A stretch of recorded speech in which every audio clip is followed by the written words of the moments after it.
Buenos días a todos y a todas y bienvenidos a este quinto encuentro con profesionales que inspiran. En esta sesión tenemos a tres personas que quería saludar y darles las gracias por acompañarlos. Alex Utrilla, regidor de Directos. Marta Cortés, ella es científica en el Centro Nacional de Investigaciones Cardiovasculares, Carlos III. Y Rosa María Pérez, que es responsable de actividad productiva de prefabricados en Sorice. Muchas gracias a los tres y bienvenidos. Y empezamos en este caso contigo, Alex. Pues muchas gracias, Juanjo. Vamos a poner el crono en marcha. Buenos días a todos y a todas los que estéis detrás de estas pantallas, no nos podemos ver. Yo soy Alex y antes que nada quería dar las gracias a la Fundación Bertelsmann por dejarnos explicar también un poco nuestras batallitas, ¿no? Yo recuerdo que cuando tenía vuestra edad, en cuarto de la ESO, en aquella época se llamaba BUP, no había ni estas charlas, ni había internet para buscar, y te daban pocas opciones. Al acabar los estudios obligatorios te decían o sigues con bachillerato y carrera o te pones a trabajar. Lo de la FP, aunque sí que existía, estaba como muy mal visto y no se planteaba como opción. Como yo y como muchos de nosotros no teníamos una vocación clara, pues la duda asaltaba, ¿no? ¿Qué hago? Entonces me dieron un consejo que a pesar de todo fue bueno, que es busca una carrera que te dé muchas salidas. A más salidas, más puedes probar, a más cosas que pruebes, más posibilidades tienes de encontrar la que quieras hacer de mayor. Entonces escogí económicas. Mi madre contenta, mi padre contento, mi gato contento, todos contentos excepto yo, que me aburría como una ostra. Entonces, bueno, ahí estoy en la facultad, estuve casi 3 años en la Facultad de Económicas y diré que mi paso por la facultad a nivel académico fue un absoluto desastre, un fracaso absoluto. Sin embargo, gracias a ese fracaso, conseguí o llegué donde estoy ahora. Y es que soy regidor de Directos. Una cosa que no tiene nada que ver con la economía, pero que aprendí en la Facultad de Económicas. Y la aprendí el día que el jefe de estudios me pilló por banda y me dijo, vamos a ver, tus profesores no te conocen, no vas a los exámenes, sin embargo, en todas las fiestas y todos los saraos que hay, aparece tu nombre como organizador. Convierte tu hobby en tu obligación y tu actual obligación déjala como hobby para más tarde. Y es que en aquella época en las facultades se hacían muchísimas fiestas. Había la Economarcha, la Telecogresca, la Farmacopea, y en todas ellas había un escenario, luces, música, conciertos, y yo siempre estaba ahí metido, y me encantaba. Me encantaba, disfrutaba y me ocupaba mucho tiempo, con lo cual no iba a la clase. Cuando volví a casa después de ese tirón de orejas del jefe de estudios, me planteé que tal vez tenía razón.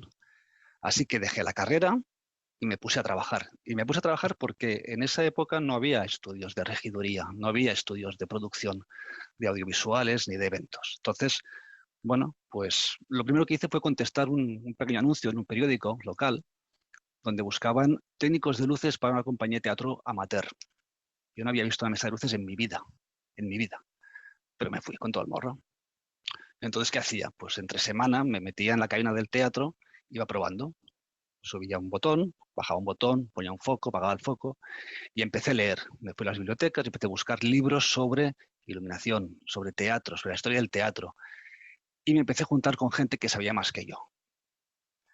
Poco a poco fui probando, pasé técnico de luces, hice producción, hice backstage manager y acabé pues en lo que me apasiona, siendo regidor de directos. Y ahora diréis, bueno, ¿y qué es un regidor de directos? ¿Qué hace un regidor de directos? Pues el regidor de directos es la persona que en un evento, ya sea una gala de entrega de premios, en un partido de fútbol, en un concierto, en una convención médica, lo que sea, es la persona que planifica el guión y durante el directo indica a cada uno de los técnicos que participan, el de luces, los cámaras, qué va a pasar y qué tienen que hacer ellos para que pase.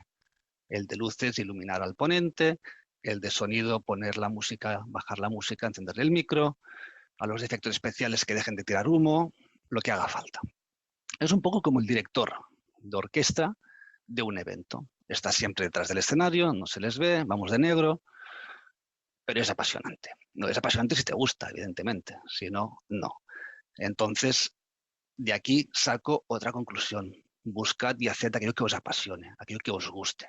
No tengáis miedo a que sean cosas raras. Si os gusta y os apasiona, a por ellos.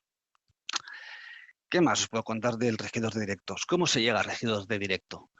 Bueno, pues ya os digo, yo lo busqué en libros, en otra gente y en practicar e ir probando cosas nuevas. ¿Qué hace falta? Bueno, pues hace falta un poco organizarse. Hay que ser un poco metódico, porque a pesar de lo que veáis por la televisión con Broncano o con Buenafuente, no nos gusta nada improvisar. Los guiones son sagrados, porque si improvisas te pierdes. Entonces, somos gente metódica, gente que nos gusta el Excel, con todas las listitas de cosas a hacer en cada minuto, en cada segundo, a ver qué va a pasar. ¿Qué más se necesita? Se necesita templanza, unos nervios de acero. Sí, y de titanio, diría yo. Casi siempre pasan cosas que hacen cambiar el guión. Y como no nos gusta que cambien, tenemos que aprender a respirar mucho y hacer las cosas en orden. Seguir lo que estaba predeterminado. Trabajar en equipo. Esto es vital. Esto es importantísimo. Yo solo no hago nada. Yo lo digo siempre a los clientes cuando a veces les digo, me voy a tomar un café. No, pero no os dejes aquí. No, si los que saben de qué va es el equipo. Son los operadores de cámara, son los técnicos de sonido, son los técnicos de luces, son los cañoneros que van con los cañones de luces siguiendo. Todos estos son tu equipo. Tú eres simplemente uno más, que es el director de equipo. Entonces, ¿tu trabajo cuál es? Hacer que este equipo trabaje junto, trabaje unido, a la una, con un objetivo común, que es conseguir que el público se emocione al final de tu espectáculo o de tu show o de tu convención. A veces son convenciones un poco aburridas, pero si el público recibe lo que estaba esperando, tú ya has ganado. ¿Qué más se necesita? Idiomas. Darle caña a los idiomas. Mi 90% de mis clientes o de mis trabajos son o con extranjeros o en el extranjero. Entonces, cuanto es más mejor. Aparte de que os abren la mente, os hacen ver otras cosas, otras culturas, otra forma de decir, de sentir, idiomas. No los abandonéis nunca. No solo el inglés, francés, alemán. Si os da por el chino, dadle al chino mandarín. Hay muchísimos chinos y son una potencia. Entonces, idiomas, los que más. ¿Qué otra cosa?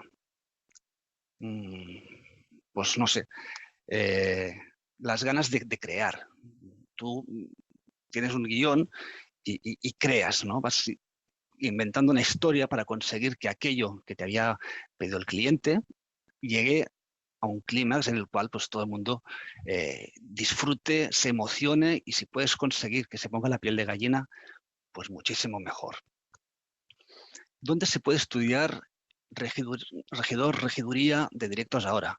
Ahora hay más sitios, está más arreglado. Institutos de teatro, academias de audiovisuales. En todos ellos podéis encontrar, si no la regiduría, sí que podéis empezar por otros ámbitos, pues ya te digo, de técnicos, de sonidistas, de cámaras, de montadores, de coloristas. Hay miles de trabajos vinculados al audiovisual que te pueden llevar luego a uno o a otro. No tengáis miedo de equivocaros. O sea, ninguna de las decisiones de la opción que escojáis es para toda la vida. Podéis cambiar y deberéis cambiar. Podéis cambiar para ir probando todas y llegar a conocer tanto los equipos, tanto la gente, como cuál es vuestra vocación. Hay gente que tiene la vocación desde bien pequeñito. Ole, fantástico, como no fue en mi caso, tuve que ir probando. Entonces, no tengáis miedo a probar, no tengáis miedo a, aunque sean cosas que dices, no tiene nada que ver con lo que yo quiero ser. Bueno, es que lo que yo quiero ser a veces es complicado de saber con 14, 15, 16 años, con lo cual, cuantas más opciones tengáis, mejor. O sea que tiraros por aquí, porque el mundo de los directos continúa a pesar del COVID. Os vamos a necesitar, porque la gente necesita comunicar, necesita encontrarse, verse, estar con sus congéneres, con lo cual vamos a necesitar muchos técnicos, muchas técnicas, muchos regidores en el futuro. ¿De acuerdo? Os deseo toda la suerte del mundo en vuestra opción y sobre todo no tengáis miedo a equivocaros, que nada es para siempre. Gracias. Muchas gracias, Alex. La verdad es que muy interesante escucharte y también esta dimensión de aprendizaje permanente, ¿no?, que trasladas. Gracias y damos ahora la bienvenida a Marta Cortés.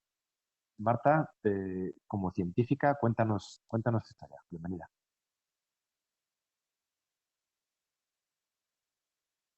Perdón. Antes de nada, muchísimas gracias a la Fundación por esta invitación. Yo hubiera estado encantada de poder tener esto cuando estaba estudiando en aquel entonces BUP. Me hubiera encantado poder tener este contacto con profesionales de empresas. Así que aprovechadlo porque estas jornadas valen su peso en oro.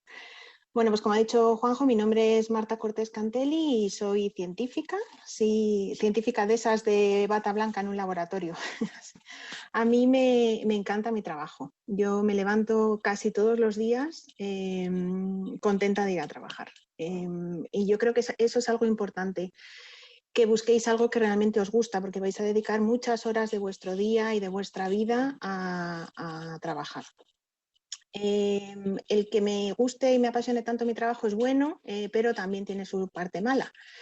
Dedicas muchas horas al trabajo y estás continuamente pensando, yo en mi caso, en los experimentos.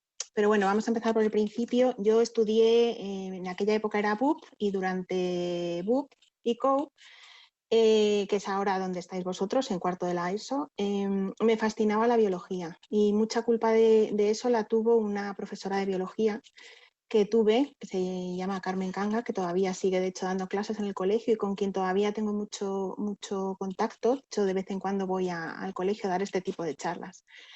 Entonces, esto se llama empresas que inspiran, pero también tenemos a los profesores que inspiran, que yo creo que son una parte muy importante de lo que luego a lo que luego nos dedicamos. Hay muchos profesores que marcan mucho a los alumnos, ya sea por la forma de dar sus clases o por lo que transmiten, y a mí Carmen me marcó.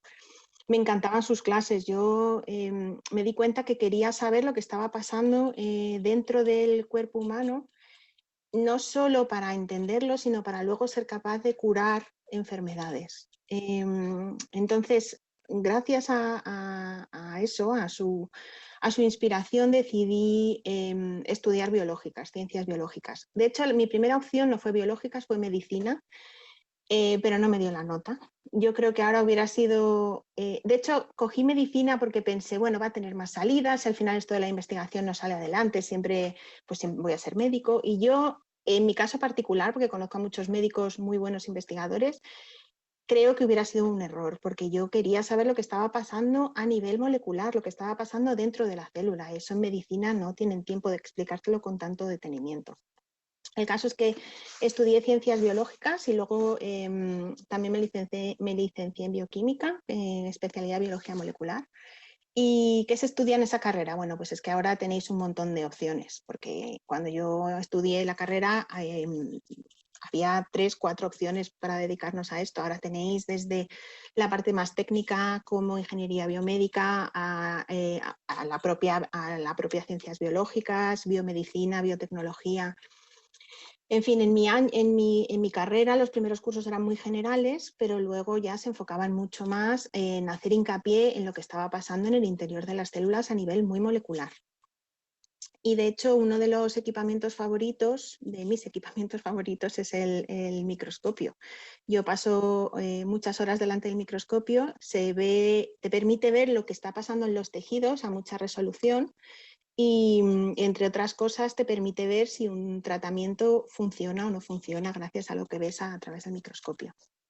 Entonces, el trabajo de los científicos que salen en las películas o en las series, como os podéis imaginar, está bastante alejado de la realidad.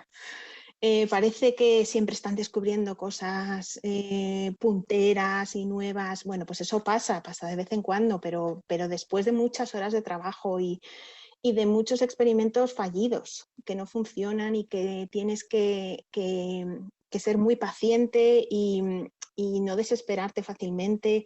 Tienes que ser perseverante, optimista, pero a la vez realista, decir, bueno, pues hasta aquí, este experimento no ha funcionado y ya está. Tienes que ser muy riguroso y, por supuesto, muy curioso. Y por todo esto, entre otras cosas, la carrera de científico es vocacional. No está bien pagado, dedicas muchas horas de tu vida al trabajo y no está muy reconocido, por lo menos no lo estaba antes. Yo creo que ahora y más después de la pandemia, creo que la visión de los científicos ha cambiado un poco para bien, espero. Y bueno, espero que una de las cosas buenas que saquemos de la pandemia, si se puede sacar alguna, es valorar la ciencia y lo que se está haciendo por mejorar la calidad de nuestra vida. ¿Qué recomendaciones os puedo dar? Bueno, desde que empecéis la carrera, si queréis ser científicos, tenéis que empezar a sacar muy buenas notas, porque eso es lo que os va a dar la llave para luego poder conseguir una beca predoctoral para poder hacer el doctorado.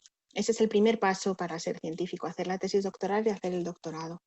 ¿Qué es hacer la tesis? Bueno, durante la tesis trabajas en un laboratorio de investigación, haces experimentos para estudiar a fondo algo, un proceso concreto.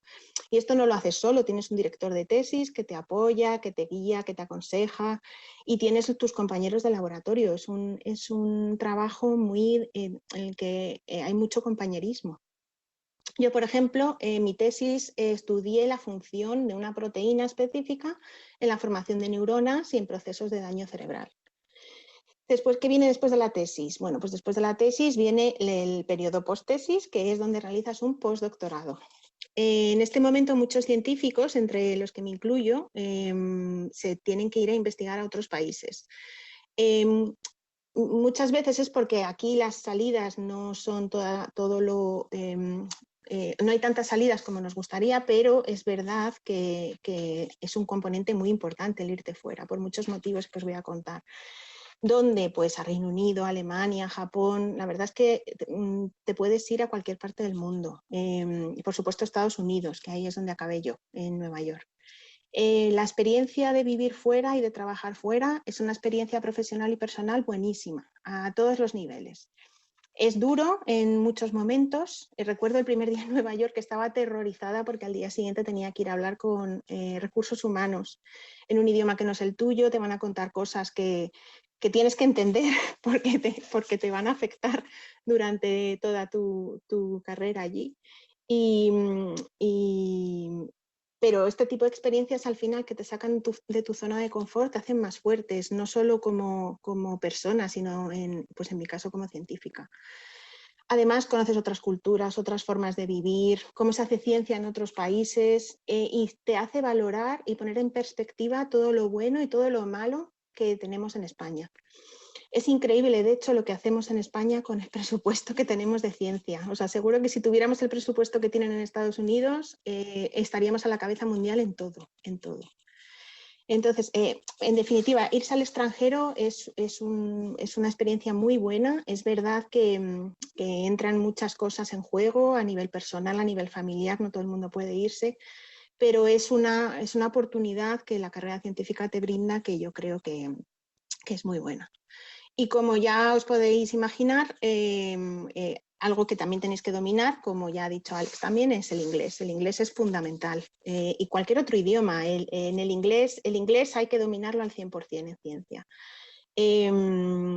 Parezco un poco una madre aquí, pero es verdad que entre el comentario de las notas de antes, de tenéis que sacar buenas notas y el inglés es importante, de verdad que a nivel retrospectivo yo hubiera sacado mejores notas, me hubiera costado menos conseguir una beca predoctoral y hubiera estado menos horrorizada el primer día en Nueva York si hubiera... Yo sabía inglés, pero no lo sabía con la fluencia que tengo ahora, por ejemplo, que me hubiera estado mucho más tranquila ese primer día. ¿Qué hago como científica? Os quería comentar, muy brevemente. Yo estudio la parte vascular de la enfermedad de Alzheimer. Seguro que muchos de vosotros tenéis en vuestra familia o conocéis a alguien que haya sufrido esta enfermedad o que la esté sufriendo. Se describió hace más de un siglo y todavía no tenemos una cura. Hay muchos componentes que contribuyen al desarrollo de esta enfermedad y uno de ellos es un componente vascular. ¿Y a qué me refiero con un componente vascular? Bueno, pues entre otras cosas a que todos los riesgos cardiovasculares, como fumar, ser diabético, el colesterol alto, no hacer ejercicio, la hipertensión, todos esos riesgos vasculares aumentan el riesgo de sufrir la enfermedad de Alzheimer. Y nosotros lo que estamos estudiando en el laboratorio ahora es esa conexión a nivel muchos años antes de que los primeros síntomas de la enfermedad, como es la pérdida de memoria, aparezca. Yo, como os he dicho antes, a mí me parece fascinante y me apasiona. Pero tengo que decir que además de ser científica, también soy madre de 2 niños, Vera de 10 años y Leo de 7. Y aunque me apasiona mi trabajo y le echo muchas horas, me aseguro de pasar tiempo con ellos. Es complicado, es complicada mantener ambas, ser científica y tener una familia. Bueno, pues no es fácil. Yo supongo que con cualquier trabajo en el que dedicas muchas horas, al final es difícil el compaginar ambas cosas, pero se puede, sobre todo si tienes una persona a tu lado que se corresponsabiliza como debe ser y claro que lo puedes sacar adelante todo. Y sobre todo si tienes pasión por lo que haces. Es verdad que bueno, las cosas están cambiando poco a poco, la sociedad se está dando cuenta que las mujeres tenemos que estar en los puestos directivos igual que los hombres y necesitaría una hora de mi tiempo para entrar en ese tema, que creo que no es el tema de ahora, pero que se puede llegar a dirigir un laboratorio de investigación y a tener una familia. Así que nada, yo os animo a que si realmente os gusta la ciencia, es una carrera dura, porque ya os he dicho que es dura, que es muy vocacional, pero es muy gratificante cuando los resultados salen adelante. Así que nada, muchísimas gracias y estaré encantada luego de responderos todas las preguntas. Muchísimas gracias, Marta. Perdón, ha sido muy, muy interesante escucharte ese testimonio, ¿no? como mujer científica. Y sí, tenemos ya muchas preguntas que luego te pasaré al final, en el turno de preguntas conjuntamente a los 3 invitados. Y ahora damos la bienvenida a Rosa María Pérez. Ella es responsable de actividad productiva de prefabricados en Solidea. Rosa María, bienvenida y cuando quieras, por favor. Muchas gracias, Juanjo, y muchas gracias por permitirme participar en este acto. Bueno, buenos días a todos. Soy Rosa. Me he preparado un guión para intentar explicar todos los puntos y no dejarme ninguno. Os voy a explicar un poquito mi trayectoria profesional, pero pasando también por puntos personales que considero que me han hecho llegar hasta aquí. Actualmente, como ha dicho Juanjo, trabajo en el departamento de prefabricados de hormigón y del área del grupo de materiales de Sorigen.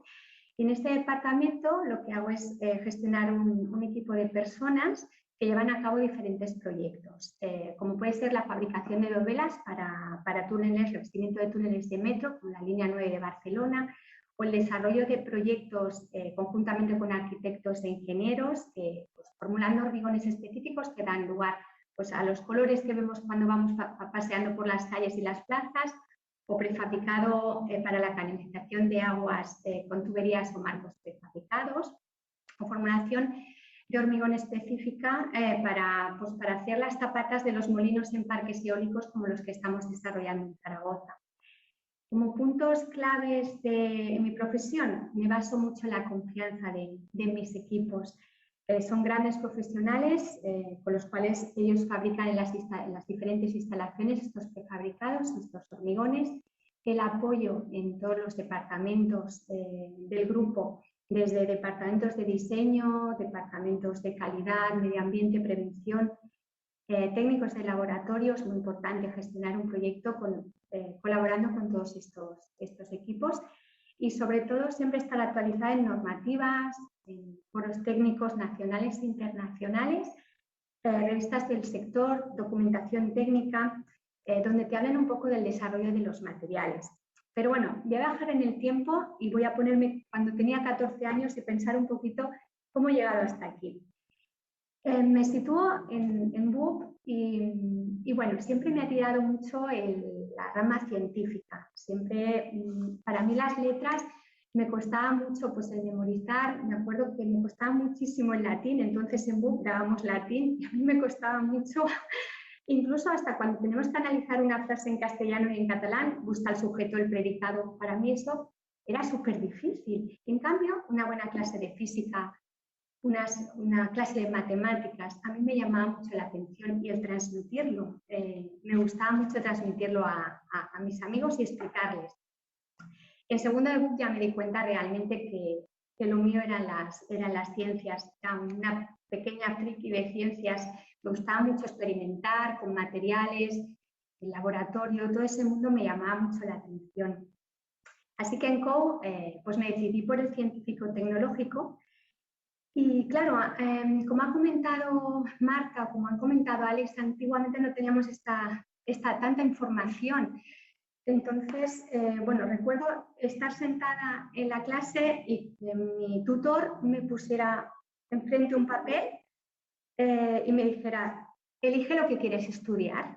Ostras, tenía 10 minutos para decir qué iba a hacer. Y, ¡wow! ¿Qué iba a ser de mi vida?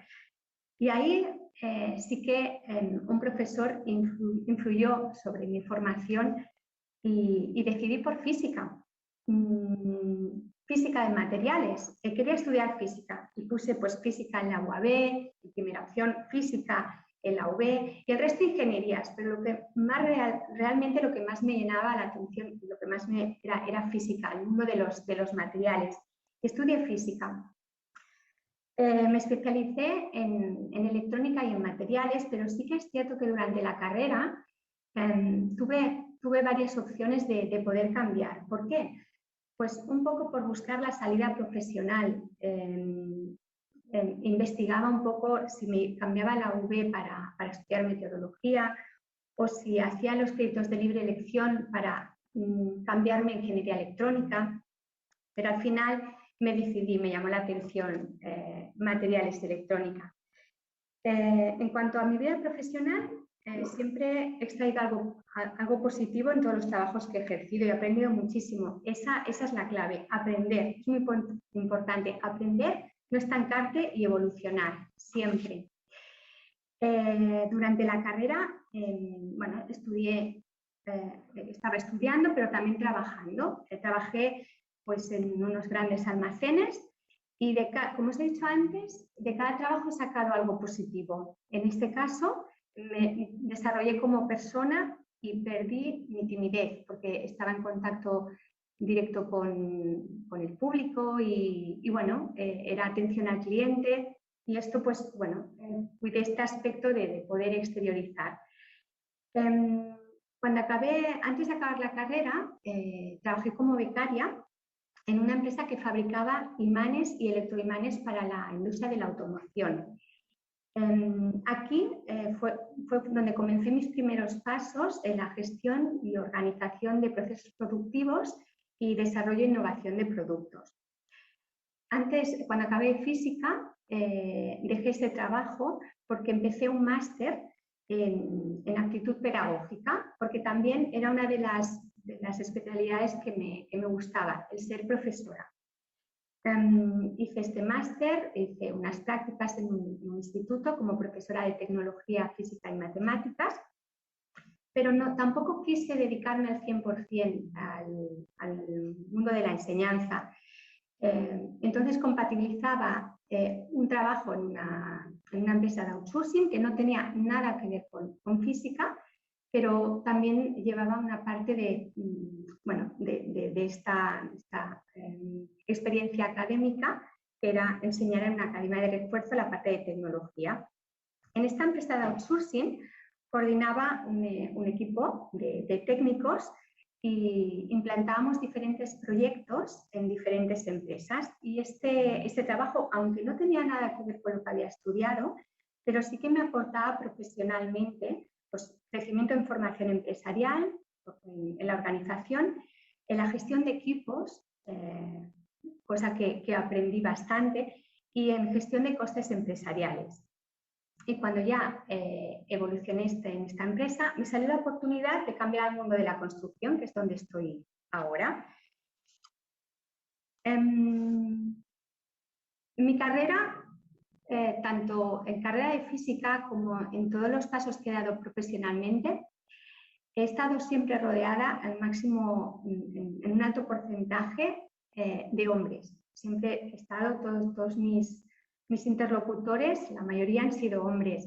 Siempre que tengo algún comité técnico, siempre que tengo alguna reunión, o siempre estamos en desigualdad de número, pero siempre me he sentido muy respetada en todos los ámbitos, desde visitas a obras, contactos con diferentes técnicos, arquitectos, ingenieros, y ese intercambio de información y ese feedback siempre ha sido muy positivo. Por lo cual, animo que esta balanza se vaya igualando y animo a más mujeres a que puedan venir a este sector, porque es muy inspirador realmente. Puntos negativos, pues como explicaba Marta, es muy difícil en este sector conciliar la vida familiar y laboral. ¿Por qué? Porque no hay horas en este sector. Pero porque el sector es así. Un hormigonado puede empezar a las 4 de la mañana y acabar por la noche, o ponerte una reunión un viernes por la tarde después de hacer un montón de kilómetros durante la semana. Pero lo canalizas en que te gusta tu trabajo. Te gusta tu trabajo, te apasiona lo que desarrollas, te apasionan los proyectos y en definitiva te gusta tu profesión. Eso es muy importante, que te guste lo que haces. Como punto negativo, también es un sector muy conservador. La construcción es muy reacia a los cambios porque existen muchas normativas legislativas, existen metodologías que están muy clavadas y que no puedes hacer muchos cambios. Por tanto, ¿cómo veo el futuro en mi profesión y cómo va a evolucionar? Si vemos esto que he comentado, que es un sector muy conservador y que no da pie a que impulses con nuevos productos, podemos fijarnos en que la construcción trabaja con materias primas naturales y todos sabemos que se están agotando. Entonces, varios objetivos a desarrollar, pues uno sería apostar por el reciclaje y la sostenibilidad y evolucionar con nuevos productos, interaccionando con sectores que sí que están evolucionando mucho más rápido. Como ejemplos, pues trabajar con materiales reciclados en lo que es todos los productos de la construcción. Existen muchos residuos que se pueden incorporar en los hormigones, los plásticos, los lodos, residuos propios de la construcción. En cuanto a productos e interacción con nuevas tecnologías, pues me ocurre la viabilidad de aplicar la nanotecnología. Existen aplicaciones, me han notado, como mediante técnicas de nanotecnología que evitan la emisión de calor en las ciudades, que absorben los nitratos tóxicos, o incluso hormigones que cambian de color y de aspecto. Todo esto se puede estudiar. Hormigones fotocatalíticos. Bueno, hay una serie de indagaciones químicas que pueden aportar en que nuestra área vaya evolucionando. El transporte del agua también es muy importante. El agua sabemos que es un bien esencial, pero es escaso. Entonces, pues no sé, poner una sensorización en las canalizaciones de tubería y marcos, todo esto nos puede aportar nuevos retos en nuestro sector. ¿Vale? No sé, por mi parte he explicado más o menos todo lo que se podía hacer en nuestro sector. Así es, muchas gracias, Rosa. Ha sido muy interesante escucharte. Te imagino con haciendo las formulaciones de esos hormigones de colores o translúcidos, ¿no? Curioseando con esa física, con la química, ¿no? Muchas gracias. Y ahora pasamos al turno de preguntas. Vamos a estar ya los cuatro. Voy a lanzaros algunas preguntas individuales y otras que van a ser más abiertas de grupo, y empezaremos con Marta. Son preguntas que nos pasan los alumnos. ¿Qué haces en tu trabajo? ¿Cómo es un día normal? A ver, pues es verdad que un día normal, cuando empiezas la tesis, no es lo mismo que cuando estás haciendo el postdoctorado, que cuando ya estás dirigiendo un equipo de personas.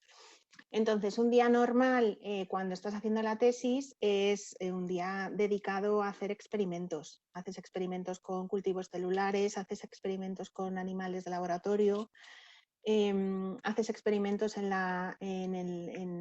extrayendo proteínas, extrayendo DNA, RNA. Estás haciendo experimentos mucha parte de tu tiempo. Luego tienes que leer mucha bibliografía porque tienes que ver lo que están haciendo otros investigadores de tu campo. Eso se lee en inglés porque todos esos artículos se publican en inglés. De vez en cuando vas a congresos y presentas tu trabajo. También tienes que dar charlas explicando lo que estás haciendo y explicando tu trabajo a otros científicos de tu entorno. Una vez que ya lees la tesis y pasas a hacer el postdoc, cada vez empiezas más a dedicar más tiempo a diseñar nuevos experimentos. Empiezas a tener personas a tu cargo, tienes técnicos de laboratorio, tienes incluso estudiantes de doctorado, y tú pasas más tiempo en el ordenador pensando y diseñando experimentos y proyectos de investigación, aunque también sigues pasando mucho tiempo realizando los experimentos en sí. Y luego ya llega un momento, que es el momento en el que estoy yo, o cuando ya llegas a ser jefe de grupo, que cada vez pasas menos tiempo con los experimentos en sí, más tiempo escribiendo artículos de investigación, que son todo lo que obtienes en el laboratorio lo tienes que plasmar en un artículo de investigación que tienes luego que publicar en una revista científica, y cada vez más tiempo buscando financiación. Nos quita muchísimo tiempo a los científicos buscar financiación para poder hacer los experimentos, mucho, de hecho demasiado tiempo.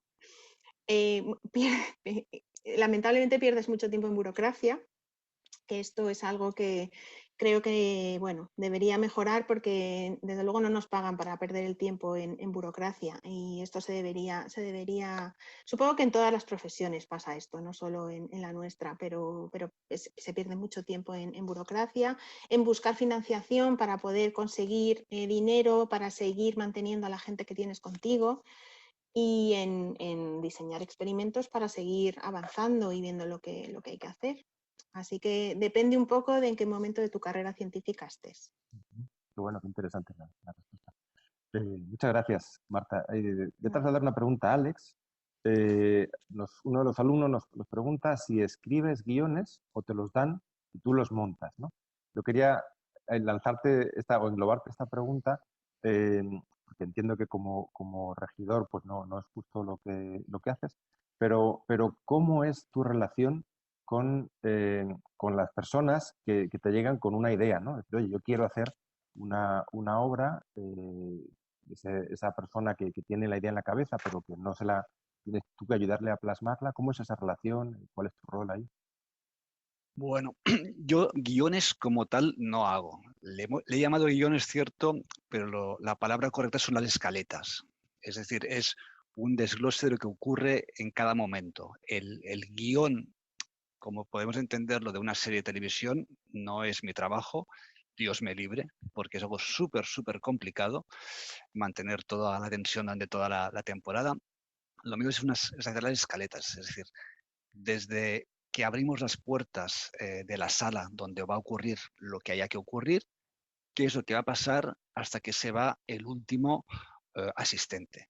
En el caso, por ejemplo, pues de que Marta vaya a presentar sus investigaciones en un congreso. Bueno, pues pensaremos en qué momento entra Marta, quién la presenta, si va a estar sentada en una mesa o si va a estar en un atril, si necesita apoyo de un PowerPoint o de un vídeo, si hace falta traducción simultánea porque los asistentes pues no entienden el idioma.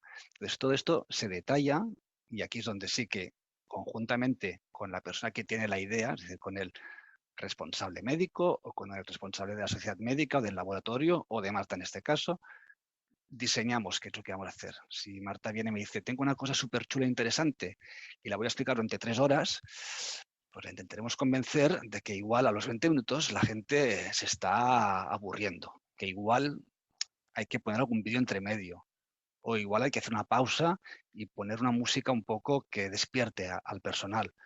o que haga una sesión de preguntas y respuestas en medio para ver si la gente atiende o no. Y todo esto es el diseño que hacemos de la escaleta y luego lo apuntamos. Yo suelo explicarlas tanto, evidentemente, al cliente, a los ponentes, como a los técnicos. O sea, todos los técnicos que trabajan conmigo, antes se veía una foto de la mesa larga con todas las mesas de sonido, de luces, de vídeo y demás, les suelo explicar qué es lo que va a ocurrir. Y aún así, les imprimo una hoja y mi trabajo es estar con estos auriculares, con el micrófono, que nosotros llamamos el intercom, cantando constantemente qué es lo que va a ocurrir. O sea, siempre intentando anticipar. Cuando acabe este vídeo, entramos con la música tal, apagamos el foco del atril, lo que sea. Y así es como lo vamos hasta que se acaba, hasta que se va la última persona de la sala. Qué bueno, interesante. Rosa, tengo una pregunta para ti. Nos preguntan, ¿es difícil la carrera de física? ¿Qué nota media tenías en el instituto? Es difícil.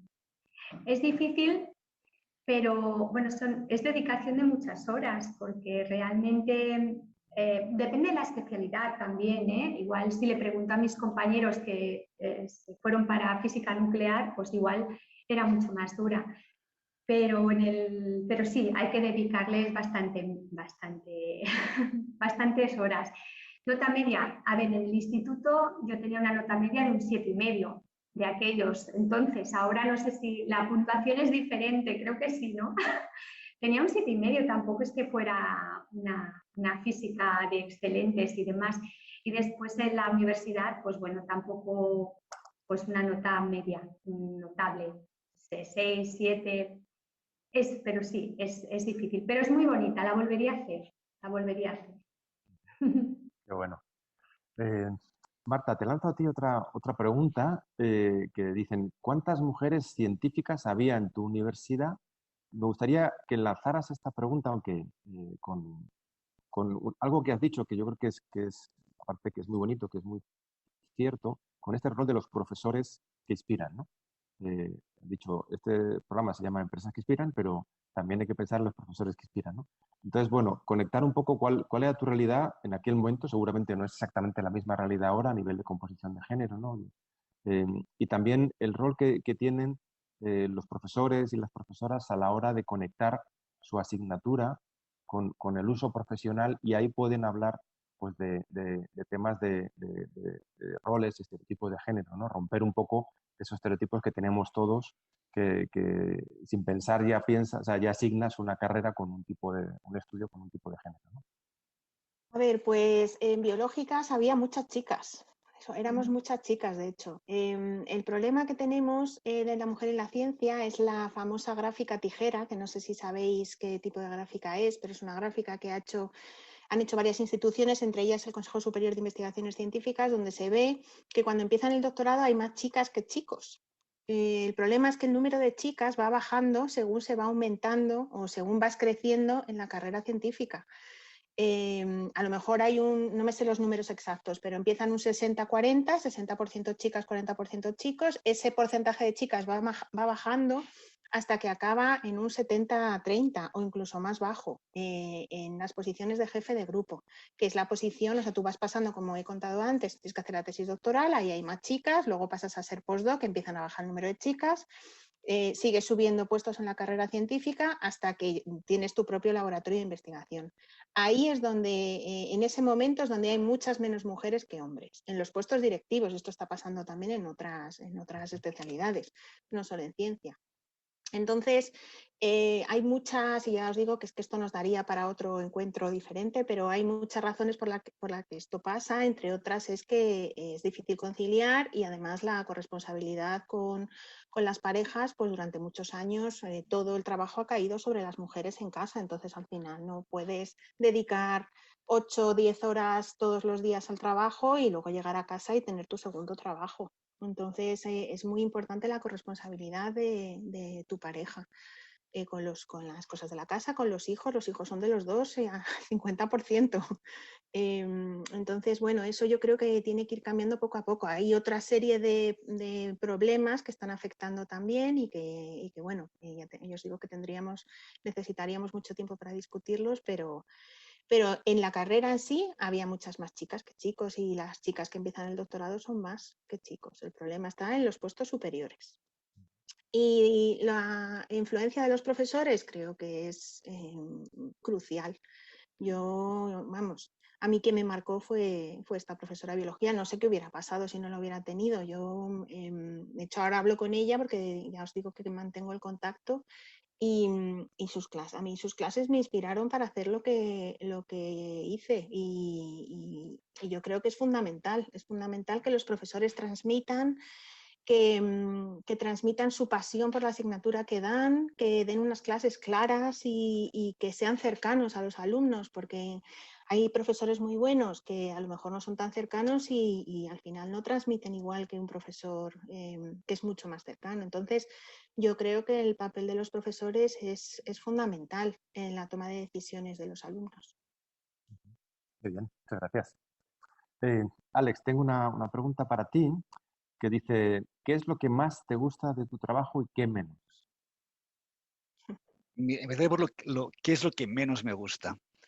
Lo que menos me gusta es cuando algo no está muy bien preparado y los ensayos son aburridísimos, largos, tediosos y no pasa nada. Son las horas perdidas en los ensayos donde estamos pendientes de un pequeño detalle que se hubiese podido solucionar mucho antes. Esto es lo más difícil de llevar, entre comillas.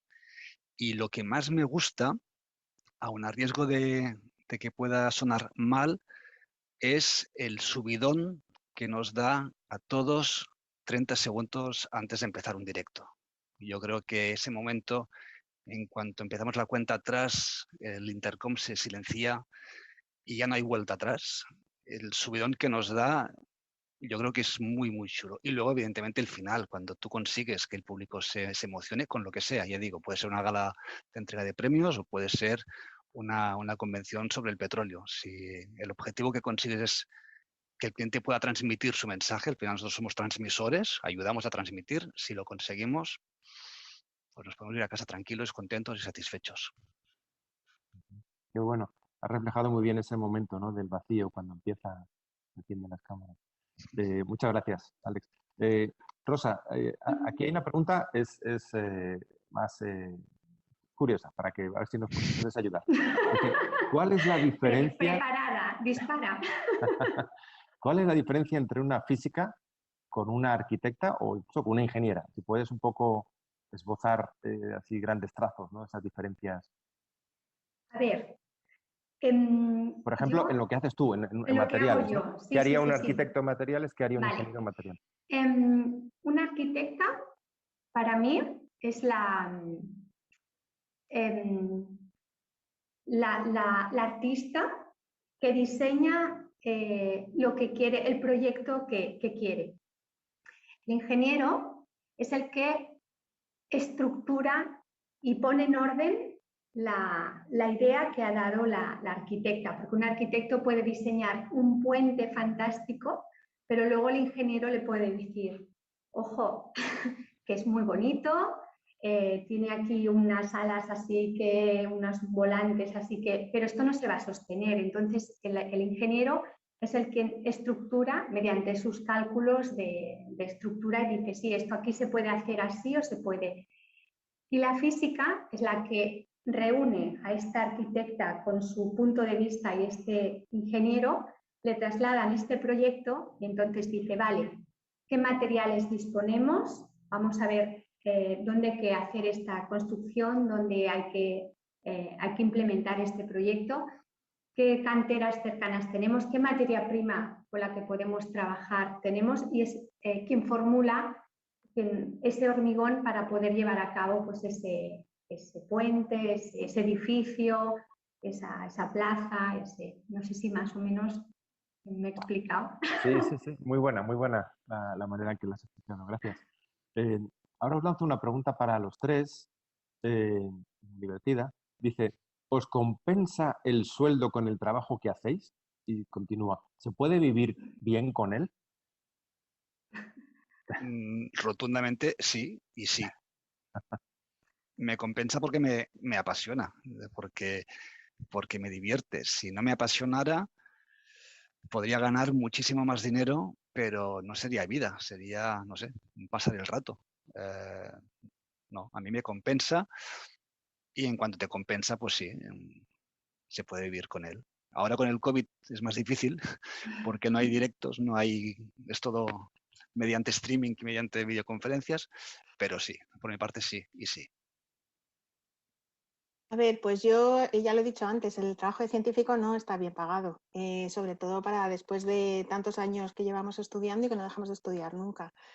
¿Me compensa? Pues sí, porque efectivamente me gusta y me gusta mucho y como he dicho al principio de mi charla, yo me levanto todos los días teniendo ganas de ir a trabajar, que creo que es muy importante, muy importante. ¿Se puede vivir bien? Bueno, se puede vivir, quiero decir. Se puede vivir bien y no eres rico y hay otros, yo tengo compañeros de colegio que se han dedicado a otras cosas y que ganan mucho más de lo que gano yo. Y bueno, pues ya está. A mí me ha compensado y yo creo que lo ha dicho Rosa antes, yo también volvería a estudiar lo mismo y volvería a repetir lo mismo que he hecho. Es verdad que te puedes equivocar y que habría cosas que haría cosas de una manera diferente, pero yo volvería a dedicarme a lo que me dedico y creo que eso es el mejor indicador de que realmente te gusta. Pero no es una carrera para ganar dinero. Yo esto ya os lo digo. Compensa. Lo que sí que quiero decir que son muchas, y vuelvo a repetir, son muchas horas de dedicación. Cuesta mucho en el sector de la construcción compaginar y conciliar la vida familiar y vida laboral, porque son muchísimas horas, pero compensa porque llevo ya más de 15 años en este sector y cada día, igual que Marta, igual que Alex, me levanto con ilusión y me levanto, pese a ser un sector, como he dicho, que es bastante conservador, pero esta mañana, por ejemplo, ya estaba ideando con el Departamento de Desarrollo a ver si podemos hacer, pues estamos trabajando en un proyecto de hormigones translúcidos, pues el desarrollo a mí me compensa el dedicar tanto tiempo y tantas horas.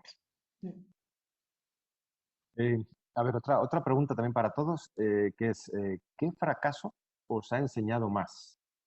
Y vinculado esta experiencia con los aspectos de vuestra personalidad que os han ayudado a ver ese fracaso, pues a lo mejor de otra manera o como una oportunidad o aprender lecciones de esa experiencia que no salió como esperabais, ¿no? Porque el fracaso muchas veces simplemente que no se cumplen el resultado con las expectativas, ¿no? Bueno, fracaso. Yo creo que el fracaso es el que comentaba, ¿no? El fracaso académico de empezar una carrera que no fue. Pero, como decía, o sea, el fracaso es la forma de ver que hay otras formas de hacerlo bien. O sea, a veces el fracaso lo que te enseña es lo que no te gusta, lo que no te sirve, lo que no te vale. A partir de ahí, quedarte solo con que he fracasado y esto es un desastre y qué mal todo, o bien, esto es lo que no funciona, vamos a probarlo de otra manera. Yo creo que es el paso, ¿no? de fracaso a éxito o fracaso a intento de éxito. Estos días con el tema de las vacunas del COVID decían, bueno, el encontrar que una no funciona no es un fracaso, es una forma de ver que así no vamos bien, a por otra y seguir probando. Bueno, hacer el éxito a la primera, bueno, cuesta bastante, no está al alcance de la mayoría, con lo cual no temer al fracaso, es lo más importante. A ver, pues es que fracasos tenemos constantemente los científicos con los experimentos, así que es algo con lo que tengo que lidiar, hombre, no a diario, pero muy a menudo. Hay mucho tipo, o sea, hay veces que estás con un experimento meses y te das cuenta que no funciona, o años incluso. Entonces, bueno, lo que pasa es que no haces una sola cosa a la vez. Haces muchos experimentos en paralelo y hay algunos que funcionan y otros que no. Entonces, el fracaso en nuestra profesión es algo con lo que tenemos que lidiar constantemente. Por eso decía que hay que ser muy perseverante y muy optimista, pero también realista, porque también esos fracasos tienes que saber reconocer cuando tienes que parar. Bueno, pues esto no está funcionando, este experimento no, pues la hipótesis que yo tenía planteada no va por donde yo creía que iba, vamos a parar y vamos a reenfocarlo de otra forma. Entonces, bueno, pues es muy gracioso porque cuando me pasa muy a menudo que cuando a lo mejor estoy en un momento en el que hay cosas que no funcionan, momentos de estrés, y me desvelo por la noche, y cuando tengo esa tranquilidad en la noche que no se oye ningún ruido, muchas veces se me ocurren formas de cómo abordar ese experimento que no funciona, que a lo mejor en el bullicio del día a día, entre los niños, el laboratorio, el ir de un lado para otro, no tienes tiempo de decir, voy a pensar por qué esto no está funcionando. Entonces, en nuestro trabajo, el fracaso es algo con lo que tienes que lidiar constantemente. En mi caso, el fracaso, pues bueno, hay muchos proyectos que a lo mejor, pues no es que hayan fracasado, pero has tenido que corregir. Del fracaso se aprende también, como decían mis compañeros. Entonces, tú formulas a lo mejor un prefabricado con una estructura y formulas con una serie de materias primas, de aditivos, de cementos que te vienen de unas canteras diferentes o unos proveedores diferentes. Haces la formulación, haces el hormigón, la mezcla de todo, y el resultado pues es algo que no era lo esperado, pues vuelves a reformular, vuelves a cambiar y vuelves a ponerlo en marcha, pero ya has aprendido. Entonces nosotros nos lo tomamos como eso, has aprendido. Permitirme que lea una frase que me la apunté para trasladarla, que viene muy bien enlazada con esto del fracaso, y es para que los chicos, pues bueno, un poco que se queden con ello, ¿no? Tenéis que ser la mejor versión de vosotros mismos, porque cada uno sois diferentes y en la diferencia está la esencia. Dejar de tener miedo de lo que pueda salir mal. Sois perfectamente imperfectos y tenéis que estar orgullosos de serlo. Y sobre todo, al intentar cualquier cosa debéis ser ilusionantes y optimistas. Yo creo que esto, pues, un poco muy resume esto, ¿no? Este punto. Muy buena, Rosa. Y ahora tenemos como unos 3 minutos más o menos. Os voy a lanzar una pregunta que siempre es recurrente, ¿no? Que viene a decir, ¿hay empleo en vuestro sector? ¿Cómo veis el futuro de vuestra profesión? ¿Lo harán robots? En fin, darnos alguna pincelada. ¿Cómo será vuestro perfil profesional dentro de 5 o 10 años? ¿Cómo tiene que ser?